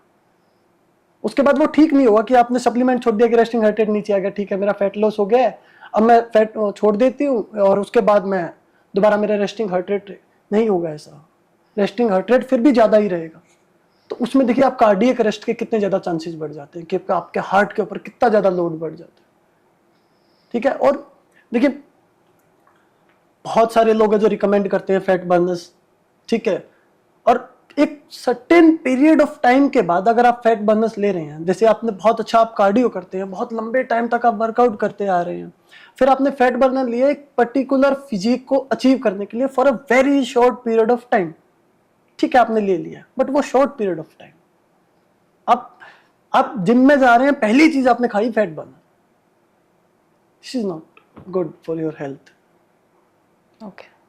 आपने पीसीओडी पे काफ़ी इंटेंसिव रिसर्च किया है, और फिटनेस जो है वो हमारे जो विमेन है जो सफ़र करती हैं पीसीओडी से, उनको कैसे हेल्प कर सकती है फिटनेस, इन पे आप कुछ इंसाइट्स शेयर कर सकते हैं तो। ठीक है, पीसीओडी और पीसीओएस दो अलग अलग टर्म्स हैं, जो आपने अभी रिसेंट में बहुत सारे फीमेल्स को पीसीओडी हो रहा है, ठीक है, पीसीओएस दो अलग अलग टर्म्स यूज कर। तो PCOD polycystic ovary disease, right, ठीक है, जिसके अलग सिम्टम्स हैं, ठीक है। अब जो सिम्टम्स हैं बेसिकली क्या होता है कि आपकी बॉडी के अंदर इंसुलिन लेवल बहुत ज्यादा बढ़ जाता है, उससे ज्यादा हंगर बहुत ज्यादा बढ़ने लग जाती है, फिर आप खाना ज्यादा शुरू करने लग जाते हो। जब एक्सेस एनर्जी बॉडी के पास मिलने लग जाती है तो बॉडी उस एनर्जी को फैट बनाना शुरू कर देती है, तो बॉडी में फैट इंक्रीज करने हो जाता है। जब यहां तक बात पहुंच जाती है तो उसको बोला जाता है पीसीओएस, पॉलीसिस्टिक ओवरी सिंड्रोम।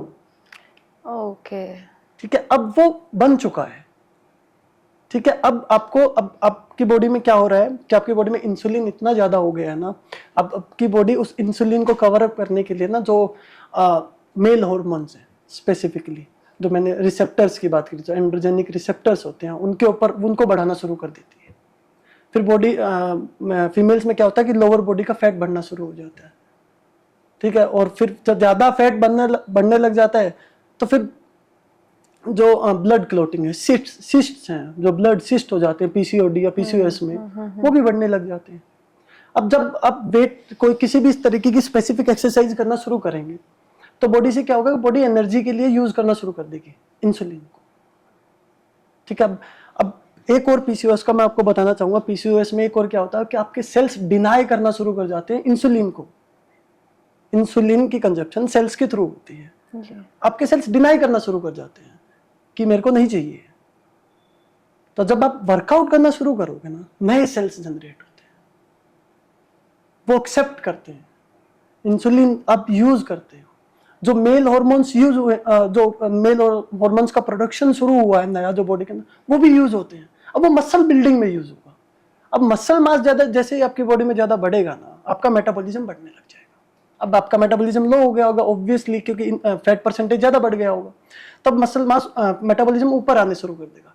ज्यादा मेटाबॉलिज्म का राइज करना, ज्यादा कंजप्शन ऑफ एनर्जी। तो मैं रिकमेंड करूंगा कि अगर कोई पीसीओएस या पीसीओडी से अभी गुजर रहा है तो weight lifting is the best exercise. उसके साथ इंटरमिटेंट फास्टिंग, इंटरमिटेंट फास्टिंग इतनी इफेक्टिव है पीसीओएस और पीसीओडी में, बहुत ही ज्यादा, क्योंकि देखिए इंसुलिन बढ़ रहा है, हंगर बढ़ेगी, और जब आप इंटरमिटेंट फास्टिंग कर रहे होगे ना तो आपको एक पीरियड ऑफ टाइम के लिए खाने को मिलेगा ही नहीं। ठीक है, फिर आप अपने साइकोलॉजिकली भी आप खुद को ट्रेन कर रहे होगे ना, फिजिकली आप ट्रेन कर रहे हो, एक्सरसाइज कर रहे हो, बट साइकोलॉजिकली भी ट्रेन करना बहुत इंपॉर्टेंट है शरीर को। Fitness is more of psychological than physical. आपको बहुत फिक्स अपने साइकोलॉजी क्रिएट करनी पड़ती है कि मेरे को ये गोल है, मेरे को ये अचीव करना है, इतने टाइम में अचीव करना है। जब तक आपका वो माइंडसेट नहीं होगा ना, तब तक आप वो अचीव नहीं कर सकते कभी भी। माइंडसेट बहुत इंपॉर्टेंट है। तो ऐसे ही आपको इंटरमिटेंट फास्टिंग बहुत इफेक्टिव है, वेट ट्रेनिंग बहुत ज्यादा इफेक्टिव। कोई स्पेसिफिक एक्सरसाइज या रूटीन आप रेकमेंड करेंगे for women's going through PCOD और पीसीओएस? एज आई सेड कि अगर आप वेट ट्रेनिंग स्टार्ट कर रहे हैं, ठीक है, वेट ट्रेनिंग साथ में इंटरमिटेंट फास्टिंग, पर वो कब तक कर सकते हैं? कोई intermittent fasting is something which is a very different kind of a fasting. वो आप अपने रेगुलर लाइफस्टाइल में उसको इनकलकेट कैसे कर सकते हैं? इंटरमिटेंट फास्टिंग बहुत तरीके की होती है, स्पेसिफिक। अब बहुत सारे लोगों को लगता है कि 16:8 is the only option for intermittent fasting, कि आप 16 घंटे भूखे रहिए, 8 घंटे आपका नहीं, ऑप्शंस होते हैं आपके पास। इंटरमिटेंट फास्टिंग आप ये भी कर सकते हैं कि आपके पास 4 hours to eat, 4 hours not to eat. Okay, there are many options for it, okay, you can try. अब जब आपको लग रहा है कि आपकी बॉडी आपको लग रहा है कि आपकी बॉडी से फैट बहुत ज्यादा ही बढ़ गया, तो आप लॉन्ग टर्म यूज करिए। लाइक 16 hours अगर आपने नहीं खाया है, 16 hours की फास्टिंग करिए, 8 hours आपने खाया, अच्छा, ऐसा नहीं है कि 8 hours में भी आप कुछ भी खा सकते हैं, अच्छा खाएंगे, ठीक है, तो उसका रिजल्ट अलग होगा।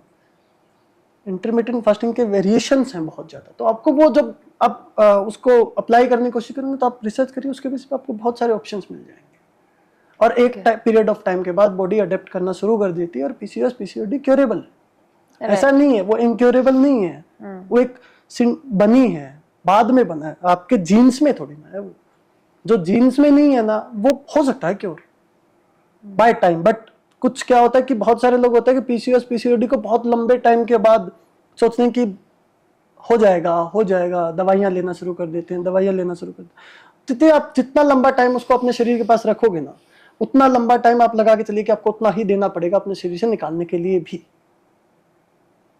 ठीक है, तो शॉर्ट प्रोसेस तो बिल्कुल भी नहीं है, लंबी ही रहेगी प्रोसेस। हेल्दी डाइट बहुत ज्यादा इंपॉर्टेंट है, अच्छा प्रोटीन इंटेक, अच्छा फाइबर इंटेक, फैट। अब देखिए, अब बहुत सारे लोग बोलेंगे कि फैट बिल्कुल नहीं खाना चाहिए, देखिए घी छोड़ देंगे, पतला हो घी, बहुत सारी चीजें हैं इंपॉर्टेंट, उन चीजों उनमें जो न्यूट्रिएंट्स है ना वो आपको बाहर नहीं मिलेंगे किसी भी चीज। विटामिन डी की डेफिशिएंसी शुरू हो जाती है लोगों में, फास्टिंग करना स्टार्ट करते हैं विटामिन डी होता ही नहीं, फिर विटामिन डी की डेफिशिएंसी से जॉइंट्स में पेन स्टार्ट हो जाता है। ठीक है, फिर विटामिन डी की सप्लीमेंट्स लेते हैं, अलग से ले रहे हैं आप सप्लीमेंट, जो चीज आप कंज्यूम कर सकते हैं नेचर से ही, आप सप्लीमेंटेशन से कंज्यूम कर रहे हैं। तो देखिए, weight training, intermittent fasting best option है आपके पास पीसीओएस और पीसीओडी को क्योर करने के लिए। देखिए, आपको कुछ टाइम के लिए मेडिसिन भी लेनी पड़ सकती है, depend on the what stage you are. Okay, जैसे अभी हम वेट ट्रेनिंग की बात कर रहे थे, if we compare CrossFit, HIIT and calisthenics, तो इनकी आपकी ये आजकल ट्रेंड में चल रहा है, क्या है आपके थॉट्स इसके ऊपर? देखिए, फिटनेस के अलग अलग पार्ट्स होते हैं, जैसे for example strength, stamina, endurance, power. अब जब आप वेट ट्रेनिंग की बात करते हैं ना, तो एक आप स्पेसिफिक चीज पे वर्क कर रहे होते हैं, स्ट्रेंथ या पावर। बट जब आप क्रॉसफिट कर रहे हो ना, तो आपका एंड्योरेंस भी बहुत अच्छा होना चाहिए, आपके अंदर स्टेमिना भी बहुत अच्छा होना चाहिए, आपकी फ्लेक्सिबिलिटी बहुत अच्छी होनी चाहिए, क्योंकि अगर क्रॉसफिट में अगर आपके पास फ्लेक्सिबिलिटी नहीं है ना, तो आप इंजर्ड हो जाओगे बहुत जल्दी। क्रॉसफिट एक्टिविटीज बहुत टेंस होती है मसल्स के लिए ना, तो उनके लिए फ्लेक्सिबल भी आपको होना पड़ेगा। सेम विद कैलिस्थेनिक्स और HIIT, high intensity interval training में तो आप ये सोच के देखिए कि आपकी इंटेंसिटी इतनी हाई हो जाती है कि आपकी मसल्स पे बर्न फील होना शुरू हो जाता है। Right. इंटेंसिटी इतनी है उस टाइम पे, तो आपकी फ्लेक्सिबिलिटी देखिए ना आपकी बॉडी के लिए कितनी इंपॉर्टेंट होगी, क्योंकि ब्लड फ्लो बहुत तेज होना चाहिए उस टाइम पे, न्यूट्रिशन बहुत जल्दी जल्दी भी चाहिए होगा। वेट ट्रेनिंग में वो सब आप एक टाइम के लिए वो कर सकते हो, क्योंकि वो एनारोबिक एक्टिविटी है, ठीक है। मैं आपको बता देता हूँ, दो तरीके की एक्टिविटीज होती हैं, एनारोबिक और एरोबिक।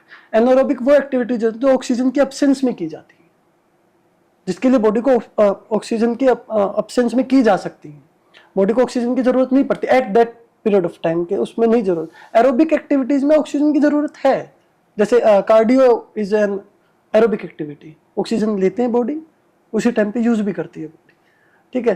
क्रॉसफिट, कैलिस्थेनिक, HIIT, उसमें आप वेट ट्रेनिंग भी कर रहे होते हो विद एरोबिक एक्टिविटीज, आपको रन भी करना पड़ सकता है साइमल्टेनियसली। आप बहुत अलग अलग activities, anaerobic, aerobic, aerobic, anaerobic, तो देखिए बेनिफिशियल अगर आप कहोगे तो फिर वो वेट ट्रेनिंग से ज्यादा बेनिफिशियल है आपकी फिटनेस के लिए। वेट ट्रेनिंग के अपने अलग बेनिफिट्स हैं। लोग अपनी हेल्थ और फिजिक को मेंटेन करने के लिए सालों तक कौन से long term fitness regime follow कर सकते हैं? देखिए डिपेंड्स आप कहाँ से स्टार्ट कर रहे हैं। तो फ्रॉम द वेरी जीरो अगर हम बात करें तो सबसे पहले आपको अपनी बॉडी को पता होना चाहिए कि आप कहाँ स्टैंड कर रहे हैं, आप प्रेजेंटली खा क्या रहे हैं, ठीक है। आप कितना फिजिकल एक्टिविटी आपकी है। अगर मैं आप बात करूं कि कोई बंदा है या बंदी है कि जो बिल्कुल खराब खा रहा है, उसका वेट बहुत ज्यादा हो गया, अब उसको वर्कआउट करना स्टार्ट करना है, तो अपनी डाइट से पहले खराब चीजें हटा दीजिए, अच्छी चीजें ऐड कर दीजिए। यहाँ सब्स्टिट्यूशन मेथड यूज होता है। यहाँ आप ये नहीं कर सकते कि खराब हटा के भूखा रहना शुरू कर दिया जी। अब बॉडी एनर्जी लाएगी कहाँ से? ऐसा नहीं होता है कि आप बाहर से नहीं दोगी तो बॉडी फैट से यूज करना स्टार्ट कर देगी और मैं पतला या पतली हो जाऊंगी, ऐसा नहीं होता है। बॉडी एक प्रोसेस को फॉलो करती है। सबसे पहले आपने अपनी डाइट पे काम किया, ठीक है, आपने सब्स्टिट्यूट किया, अच्छी चीज गलत चीजों को हटाकर अच्छी चीजें आपने ऐड करी, फिर आपने वर्कआउट स्टार्ट कर। अब वर्कआउट में सबसे मेजर होता है फ्लेक्सिबिलिटी एंड मोबिलिटी, कि आपको इंजरी ना हो आगे जाके ना, ठीक है। और फिर आता है cardiovascular endurance. There is a term called cardiovascular endurance. So it's the ability of your heart and your lungs to supply the oxygenated blood to the working muscle for a long period of time. अब blood जब oxygen ज्यादा transfer करेगा ना muscles को, तो obviously वो अच्छा काम करेंगे, अच्छा न्यूट्रिशन जाएगा मसल्स तक। तो इन द वेरी स्टार्टिंग आपको अपनी फ्लेक्सिबिलिटी, मोबिलिटी और अपने हार्ट के ऊपर काम करना चाहिए, ठीक है। अपने हार्ट और अपने लंग्स, अपने इंटरनल ऑर्गन्स को अच्छा करिए। फिर आप आगे जाके अलग अलग एक्टिविटीज ऐड कर सकते हैं, जैसे वेट ट्रेनिंग ऐड कर सकते हैं, क्रॉसफिट कर सकते हो आप, HIIT कर सकते हो आप, फंक्शनल एक्सरसाइजेज कर सकते हो, सब कुछ कर सकते हो, बट बाय टाइम। अब बिल्कुल स्टार्टिंग में सब कुछ ऐड नहीं कर सकते अपने शरीर। देखिए टॉर्चर नहीं करना है, आपने बहुत लंबे टाइम तक शरीर को टॉर्चर करके रखा है। अगर आप अपनी जिंदगी में एक और टॉर्चर ऐड कर दोगे ना, तो आप फिर लाइफ का पार्ट नहीं बना पाओगे उसको। आपको फिटनेस का लाइफ का पार्ट बनाना पड़ेगा अगर आपको हेल्दी रहना चाहते हो। तो बॉडी इज लाइक टेम्पल, ठीक है। या तो उसको बिल्कुल लोग वो कर देते हैं डिनाई, या फिर जाते हैं तो वर्शिप करते हैं ना, तो वर्शिप करिए आप अपने शरीर को पूरा ध्यान रखिए। हर एक सिंगल चीज इंपॉर्टेंट है, किसी चीज को आप डिनाई नहीं कर सकते, ठीक है। इंटरनल ऑर्गन तब तक जब तक आपके अच्छे वर्किंग में है आप सेफ हो। एक्सटर्नली आप कैसा दिख रहे हो वो बहुत अलग बात है, वो लुक्स के लिए बहुत अलग बात है। वो फिजिक जो आप चाहते हो वो अचीव करना, वो एक अलग बात है, ठीक है। तो आपको पहले अपनी डाइट सुधारने की जरूरत है, फिर अपने एक लाइफ में एक अच्छा रूटीन ऐड करिए, कार्डियो रूटीन ऐड करिए for a time. It's like अगर आप 20 से 30 दिन तक अगर वो कार्डियो करते रहेंगे तो आप एक अच्छा स्टेमिना बिल्ड कर पाएंगे ना। स्टेमिना बिल्ड होने के बाद आप अब एंड्योरेंस पे आइए, ठीक है। एंड्योरेंस बढ़ाइए खुद का, कि आपकी मसल्स अच्छा न्यूट्रिशन अब्जॉर्ब कर पाए, ठीक है। अब एंड्योरेंस बढ़ गया, आप स्ट्रेंथ पे आइए। अब जब जैसी स्ट्रेंथ बढ़ेगी ना, आप बहुत सारी एक्टिविटीज अपने रूटीन में ऐड कर सकते हैं, और आपकी मसल की जो रिकवरी है ना, वो इतनी अच्छी हो जाएगी ना उस टाइम तक कि आपकी मसल फटीग नहीं करेगी। लोग नहीं करते कि आज, तो बेसिकली लोग क्या करते हैं, जिम जाते हैं, बहुत सारा वर्कआउट कर लेते हैं, 3 दिन में बुखार हो जाता है, क्योंकि बॉडी रिकवर नहीं कर पाती है। बॉडी हील करने की कोशिश करती है, बार बार हील, क्योंकि है ही नहीं, न्यूट्रिशन आप दे नहीं रहे हो, ठीक है। आपने हीलिंग प्रोसेस उसको कभी एंड्योरेंस दिया ही नहीं, स्टेमिना बढ़ाया ही नहीं है, तो आप रिकवर करने में कितना ज्यादा टाइम लगेगा। तो उस वजह से बॉडी क्या हीट अप करना शुरू कर जाती है, क्योंकि एक्सेस ऑफ वर्क आ जाता है बॉडी में, बुखार हो जाता है। स्टार्ट आप बहुत स्लो करो, ठीक है, और फिर स्लोली पेसअप करो चीज़ों को ना। जैसे ही स्लोली पेसअप करोगे ना आप चीज़ों को, तो उसका जो रिजल्ट होगा ना वो लॉन्ग टर्म और सस्टेनेबल रिजल्ट होंगे। ओके, रेगुलर एक्सरसाइज हमारे मेंटल हेल्थ पे कैसे पॉजिटिव इफेक्ट्स डालती है? देखिए, जो करंट सोसाइटी में स्ट्रेस का रोल है ना वो बहुत ज़्यादा है। देखिए, स्ट्रेस आपकी बॉडी में ना अकेला इंटरनल चेंजेस नहीं लेके आता, एक्सटर्नल चेंजेस भी लेके आता है। फॉर एग्जांपल, अगर आपकी बॉडी में स्ट्रेस है ना तो आपको सर्वाइकल स्पॉन्डिलाइटिस होने के चांसेस बहुत ज़्यादा है, क्योंकि लोगों को नेक में पेन होना शुरू हो जाता है। एक्सेस ऐसे अगर आप ज़्यादा फ़ोन यूज़ कर रहे हो या लैपटॉप यूज़ कर रहे हो, आपके नेक में पेन होना शुरू हो जाता है, पोस्चरल एरर्स क्रिएट होने लग जाते हैं। अब आपकी स्पाइन में कोई चेंज आया तो बॉडी उसके साइड इफेक्ट्स जरूर दिखाएगी। आपके नेक में पेन, आपके हेड में पेन होना शुरू हो जाएगा, हेडेक होना शुरू हो जाएगा, आपका विजन कमजोर होना शुरू हो जाएगा। ठीक है, आपका विजन कमजोर हो गया, अब आपकी स्पाइन टेढ़ी है। अब आप अगर आगे झुक के बैठना शुरू कर देंगे, जो अब यूजुअली लोग सब पोस्चर में कोई नहीं, अभी प्रेजेंटली लोग पोस्चर पे कोई भी फोकस नहीं करता है, और मोस्ट इंपॉर्टेंट थिंग है पोस्चर। जब आपका पोस्चर अच्छा होगा ना तो आपकी बॉडी अच्छे से काम करेगी, क्योंकि आपका सेंट्रल नर्वस सिस्टम आपकी स्पाइन के पास है, जहां से सब कुछ कंट्रोल हो रहा है, और आप उसको सीधा नहीं रख पा रहे। ठीक है, अगर आपने उसको वहां से बेंड हो गया, अब आपको बैक पेन होना शुरू हो जाएगा। अब सारा अपर बॉडी का वेट स्पाइन तो नहीं ले रही है, क्योंकि स्पाइन तो आपने राउंड कर दी है। अब वो जाएगा, या तो जाएगा हिप या फिर जाएगा नी पेन होना स्टार्ट हो जाएगा। जैसे नी पेन स्टार्ट हो जाएगा, नॉक नीज होने लग जाएंगे या बो नीज होने लग जाएंगे, तो आपका पोस्चर पूरा डैमेज हो जाएगा। ठीक है, ये हो गया उसका एक्सटर्नल, जो आप स्ट्रेस की वजह से लोगों को हो रहा है। अब इंटरनली क्या होता है कि आपकी बॉडी के अंदर कुछ हार्मोन्स होते हैं जो स्ट्रेस को कंट्रोल करते हैं, वो भी बंद हो जाते हैं, क्योंकि इतना ज्यादा स्ट्रेस होता है ना, वो कंट्रोल नहीं कर पाते। जैसे ही आप एक्सरसाइज करना स्टार्ट कर देते हो ना, आपका पोस्चर अच्छा होना शुरू हो जाता है। ठीक है, आपके मसल स्ट्रॉन्ग होने शुरू हो जाते हैं, आपके स्पाइन के सराउंडिंग मसल्स इतने स्ट्रॉन्ग हो जाते हैं, वो उसको होल्ड करना शुरू करने लग जाते हैं, बॉडी अच्छा फील, अच्छा ब्लड फ्लो होने लग जाता है। उसके बाद कुछ हार्मोन्स है, जैसे फॉर एग्जाम्पल कोर्टिसोल, अच्छा हार्मोन, ठीक है, वो स्ट्रेस को कम करता है। ऐसे हार्मोन रिलीज होने लग जाते हैं। ग्रोथ हार्मोन, आपकी बॉडी के अंदर मसल मास बढ़ने लग जाता है। मसल मास बढ़ेगा, आपकी बॉडी के अंदर फैट परसेंटेज जो जरूरत नहीं है जिस फैट की बॉडी को, वो कम होना शुरू हो जाता है। कि इतने सारे बेनिफिट्स हैं जो एक सिंपल चीज से आप सोल्व कर सकते हो, जिनकी आप मेडिसिन लेते हो। नेक में पेन होना बहुत, ऐसे देखोगे आप हर दूसरे या तीसरे बंदे को आपको नेक में पेन, बैक में पेन, नी में पेन, ये होता है, और ये सब पोस्चर की वजह से है। कितने लोग सीधा बिल्कुल स्ट्रेट बैठ के लैपटॉप या फोन यूज करते हैं, गर्दन झुका के फोन नीचे या सामने ऐसे रख के कोई फोन पे बात नहीं करता है। ठीक है, आप खड़े हो रहे हो, आप या तो एक साइड झुक के खड़े होते हो, उससे आपका स्पाइन का पूरा पोस्चर खराब हो जाता है, आपका हिप टेढ़ा हो जाता है उस वजह से, और इस वजह से बहुत सारे आपको तकलीफें सहनी पड़ती हैं आगे जाके लाइफ में। क्या आप अपने क्लाइंट के कुछ एक्सपीरियंस शेयर कर सकते हैं जो फिटनेस से उनको मिली हो? तो जैसे अब हम पोस्चर्स पे ही बात कर रहे थे जी, तो मेरे एक क्लाइंट थे, ही इज 40 years old। उनकी लॉन्ग टर्म सिटिंग जॉब की वजह से उनकी स्पाइन काइफोटिक हो गई थी। काइफोसिस स्टेट जहां आपकी स्पाइन राउंड होने लग जाती है। अब उसकी वजह से ना उनके बैक में पेन होना बहुत ज्यादा शुरू हो गया था। तो उन्होंने बहुत सारे डॉक्टर्स ट्राई करे, ठीक है, और उन्होंने फिजियोथेरेपी ट्राई करी, बहुत सारे दवाइयाँ खा रहे थे क्योंकि पेन हो रहा था, चल नहीं पा रहे थे। कभी कभी तो ऐसा होता था वो बेड से नहीं उठ पाते थे, इतना पेन हो जाता था, क्योंकि मसल्स इतने वीक थे। तो उन्होंने जब जिम ज्वाइन करा तो उन्होंने मेरे से एक टाइम पीरियड मांगा कि कितने टाइम में मैं ठीक हो जाऊंगा। तो मैंने उनको बोला कि कम से कम आपको 1 साल लगेगा। 1 साल के टाइम पीरियड के अंदर अंदर आप ऐसा कह सकते हो कि आप अब सीधे हो गए हो, ठीक हो गए हो, अब आपकी बैक में पेन नहीं होगा।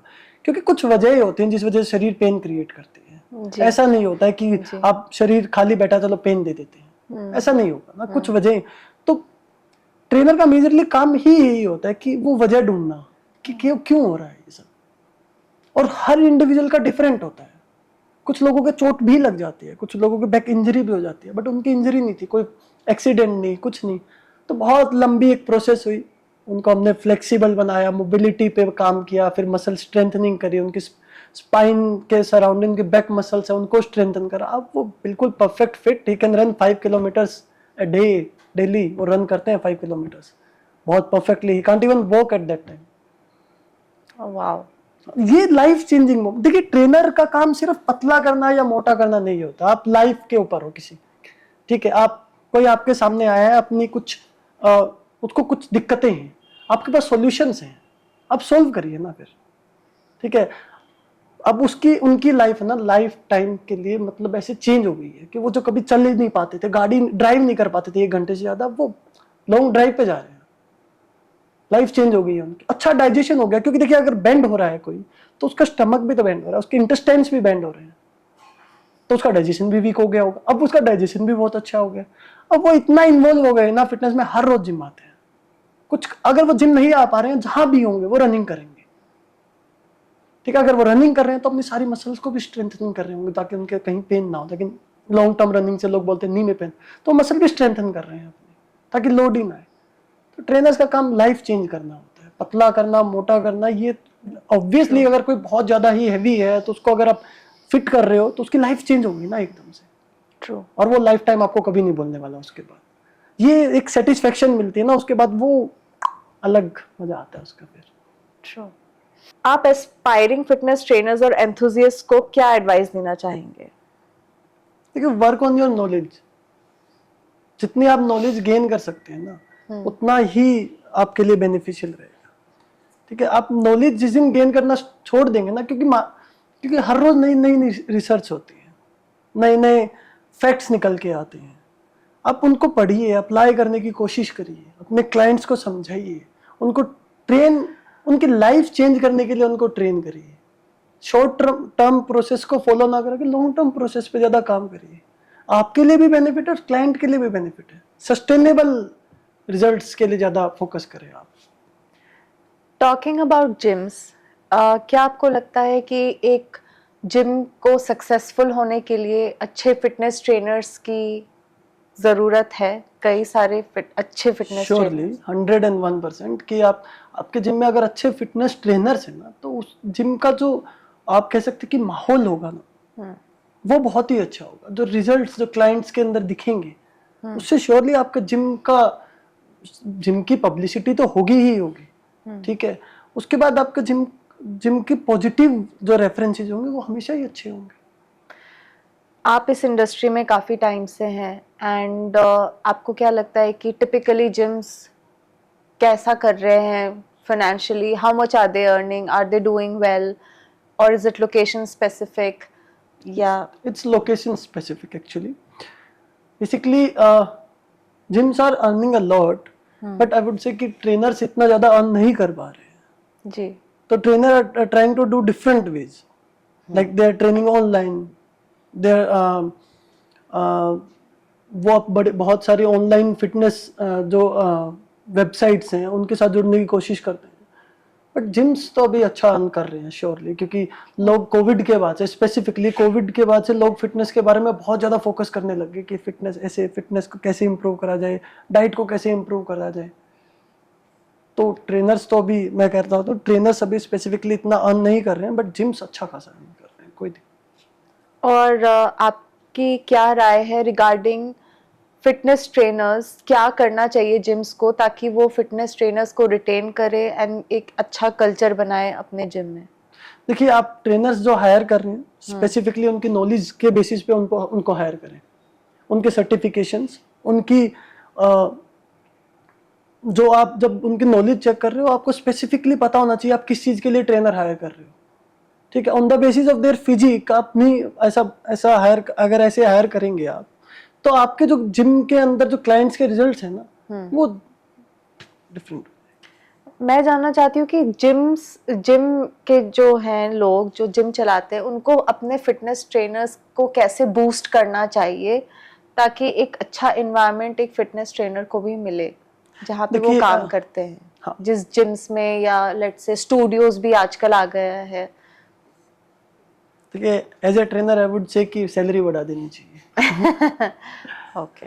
देखिए श्योरली देखिए कि ट्रेनर्स काम करते हैं, लेकिन बहुत मेहनत लगती है किसी की, हर एक इंडिविजुअल की उसका माइंडसेट को रीड करके उसकी फिजिक जो वो चाहता है उसको अचीव करवाना, इट्स अ बिग थिंग। और हर रोज बहुत सारे लोगों से बात करना, सबका अलग माइंडसेट अपने दिमाग में लेके आना, ठीक है, और सबके लिए एक प्रोग्राम बनाना, और उसको फिर ट्रैक करना, हर रोज उनसे बात करना, और ये सब वो कर रहे हैं ना, तो ये बहुत इंपॉर्टेंट है। तो ट्रेनर्स की सैलरी बहुत, अभी मैं प्रेजेंटली कहना चाहूंगा इंडिया में ट्रेनर्स की सैलरी बहुत कम है। You feel they are underpaid? हाँ बिल्कुल, they are Okay. Underpaid. The kind of clientele that you're getting these days, जैसे वो किस इंडस्ट्री से बिलोंग करते हैं? क्या आपको लगता है कि these are some specific industries only from where these kind of people are able to afford a fitness trainer? Because there are a lot of people in India who cannot afford a fitness trainer, right? तो basically जो corporate sectors में जो अभी presently लोग काम कर रहे हैं, जी, उनको जरूरत भी ज्यादा है, okay, और लोग वही लोग ज्यादा फिटनेस ट्रेनर्स को हायर भी करते हैं okay. Present. So you are seeing more turn up from the corporate side of. Sure. And what about women? Are women turning up more for fitness? Because of some situations like PCOD, Oh. because of that. Specifically अगर मैं physique की बात करूं तो physique के लिए specifically अभी gyms में फीमेल्स नहीं आती, ज्यादा नहीं आती हैं पर ज्यादा नहीं आती। मोर ऑफ जो हाउसवाइफ्स होती हैं जी। वो इसलिए आती हैं कि कुछ ना कुछ उनकी बॉडी में कोलेस्ट्रॉल बढ़ गया है, ब्लड प्रेशर हाई हो गया, लो हो गया, एब्डोमिनल फैट बहुत ज्यादा बढ़ गया है, या बॉडी आपका वेट बहुत ज्यादा बढ़ गया है, इसलिए आप जिम आ रहे हो। अब जब बढ़ चुका है तब आप आ रहे हो। पहले से ही अगर आप फिटनेस और अपनी हेल्थ के बारे में सोचना शुरू कर दोगे ना, तो आपको उस पॉइंट पर आने की जरूरत ही नहीं पड़ेगी कभी भी। जी। सब कुछ हो सकता है। देखिए बहुत सारी ऐसी एक्टिविटीज हैं जो घर से भी की जा सकती हैं। बहुत सारे लोग हैं, मैं आपकी बात मानता हूँ, बहुत सारे लोग ट्रेनर्स अफोर्ड नहीं कर सकते जी। ठीक है, बट आप अगर आप पहले से ही सोच के अपनी हेल्थ और फिटनेस के बारे में सोच के बैठोगे तो आपको कभी ट्रेनर्स की भी जरूरत नहीं पड़ेगी। ट्रेनर्स एक स्पेसिफिक चीज को अचीव कराने के लिए एक स्पेसिफिक पर्सन को हेल्प कर रहा है, ठीक है। अगर आप उसके सामने वो कंडीशन लेके आओगे जिसमें उसकी जरूरत है ही है, तो फिर ट्रेनर्स की आपको जरूरत पड़ेगी ना फिर। जी। आज के टाइम पे 10 साल की उम्र से लोग आना शुरू कर देते हैं gym.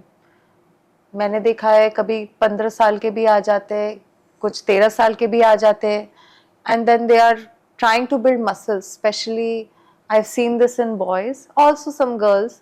But what age is the correct age to start using the gym according to you full-fledgedly?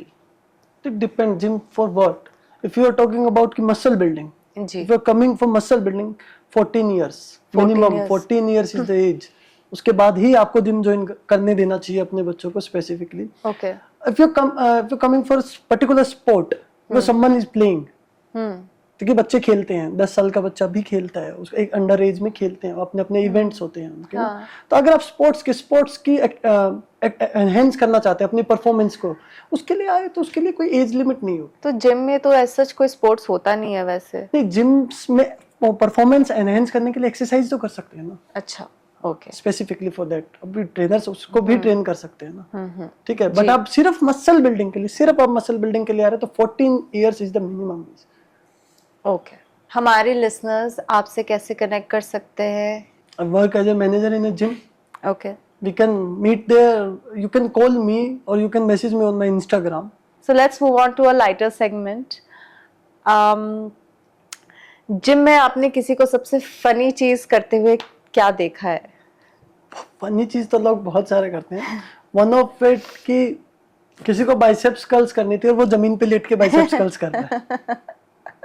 तो I don't know why people doing this, but वो जमीन पे लेट के बाइसेप्स कर्ल्स कर रहा है। Most funny thing I have ever seen in gym.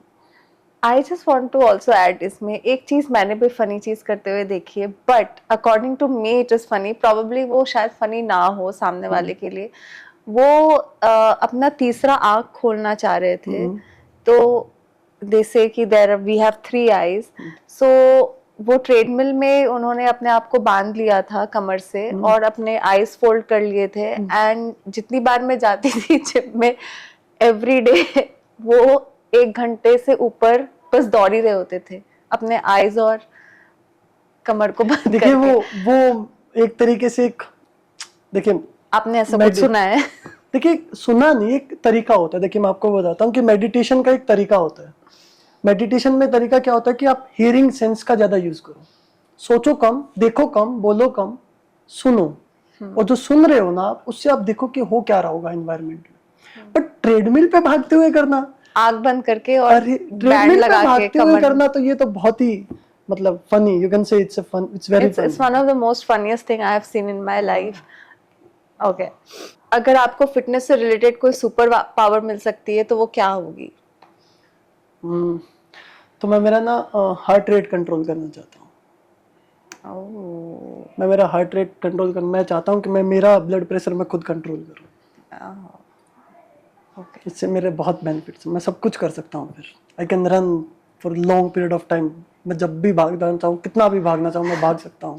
Hopefully with your eyes workout open. करना, हाँ may be. Yeah. So we are moving on to our rapid fire round. So आइए fitness और body building के कुछ myths को तोड़ेंगे और कुछ फैक्ट्स की तस्दीक करेंगे। Are you ready?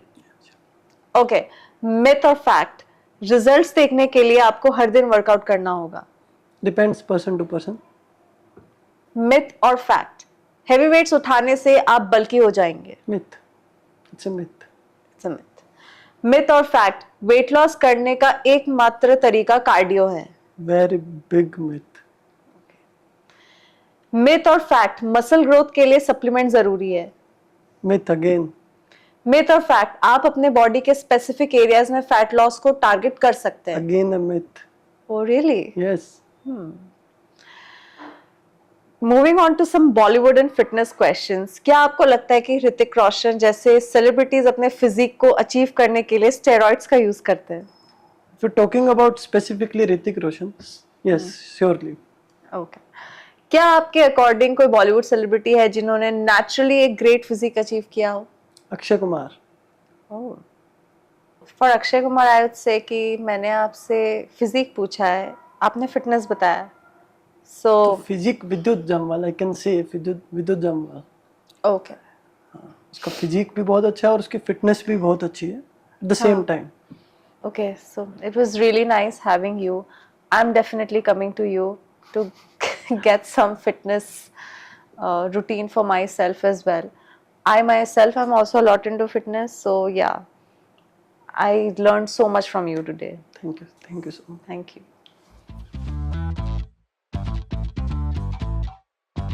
वो भी पूछ ही लेती आपको जो पूछना है वो पूछिए। because I'm getting questions हाँ, from you. आप पूछिए, आपके मन में जो आ रहा है वो पूछिए आप, पूछिए। Right. क्योंकि आप वो आंसर में ही पता चलता है। हाँ, क्वेश्चन, क्वेश्चन तो पूछो।